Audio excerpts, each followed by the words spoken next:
بسم اللہ الرحمن الرحیم۔ المقصد الاول فی المرفوعات، پہلا مقصد مرفوعات میں ہے۔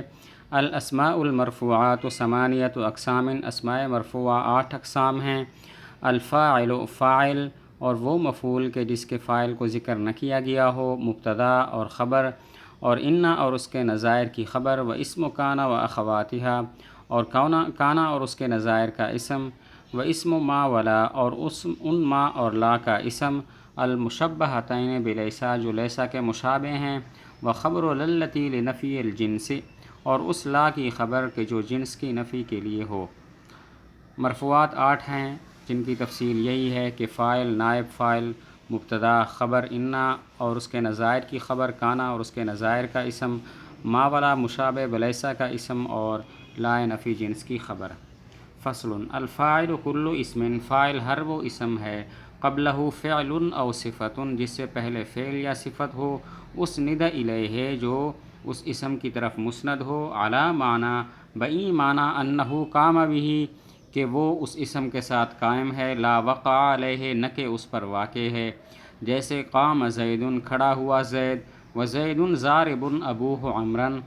اور زید مارنے والا ہے اس کا باپ عمر کو، ما ضرب زید عمرا اور نہیں مارا زید نے عمر کو۔ فاعل کی تعریف کی، فاعل ہر وہ اسم ہوتا ہے جس سے پہلے فعل یا صفت ہو، جس سے پہلے فعل یا شبہ فعل ہو، جو اس اسم کی طرف اس طرح مسند ہو کہ وہ فعل یا شبہ فعل اس اسم کے ساتھ قائم ہو، اس پر واقع نہ ہو۔ فاعل ہر وہ اسم ہے کہ جس سے پہلے فعل یا شبہ فعل ہو اور وہ اس اسم کی طرف اس طرح مسند ہو کہ وہ فعل یا شبہ فعل اس کے ساتھ قائم ہے، اس پر واقع نہیں ہے، جیسے قام زید، زید ضارب ابوہ عمرا اور ما ضرب زید عمرا، اس میں قامہ اور ما ضرب فعل ہیں اور ضارب شبہ فعل ہے۔ یہ قامہ، ضارب اور ما ضرب زید اور ابوہ کی طرف اس طرح مسند ہیں کہ وہ اس کے ساتھ قائم ہیں، اس پر واقع نہیں ہیں۔ وَكُلُّ فعل اور ہر فعل لا بد لہ اس کے لیے ضروری ہے، من فاعل مرفوع مظہر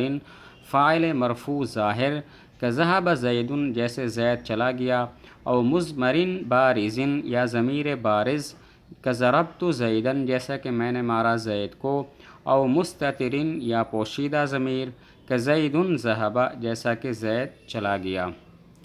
ہر فعل کے لیے فاعل مرفوع کا ہونا ضروری ہے، خواہ وہ فاعل مرفوع اس میں ظاہر ہو یا اس میں ضمیر ہو، اور ضمیر خواہ ضمیر بارز یعنی ظاہر ہو یا ضمیر مستتر یعنی پوشیدہ ہو۔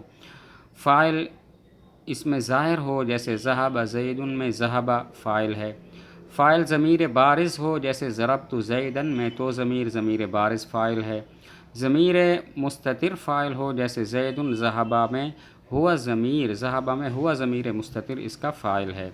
ہر فعل کے لیے فاعل مرفوع کا ہونا ضروری ہے، خواہ وہ فاعل مرفوع اس میں ظاہر ہو یا اس میں ضمیر ہو، اور ضمیر خواہ ضمیر بارز ہو یا ضمیر مستتر ہو۔ اس میں ظاہر فاعل ہو جیسے ذہب زید میں زید، اس میں زید فاعل ہے اور اس میں ظاہر ہے۔ فاعل ضمیر بارز ہو جیسے ضربت میں تو ضمیر، اس میں تو ضمیر فاعل ہے جو کہ ضمیر بارز ہے، اور فاعل ضمیر مستتر ہو جیسا کہ زید ذہب، اس میں ذہب کے اندر ہوا ضمیر مستتر ہے۔ وَإِنْ كَانَ الْفِعْلُ اور اگر فعل متعدیاً متعدی ہو، كَانَ لَهُ مَفْعُولٌ بِهِ أَيْضًا تو اس کا مفعول به بھی ہوگا، نحو ضرب زید عمرا جیسا کہ ضرب زید عمرا زید نے عمر کو مارا۔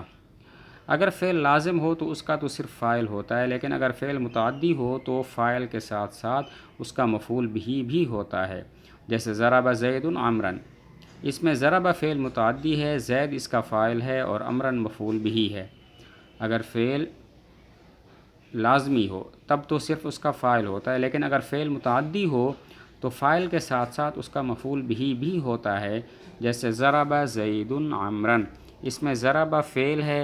زید اس کا فاعل ہے اور عمرا مفعول به ہے۔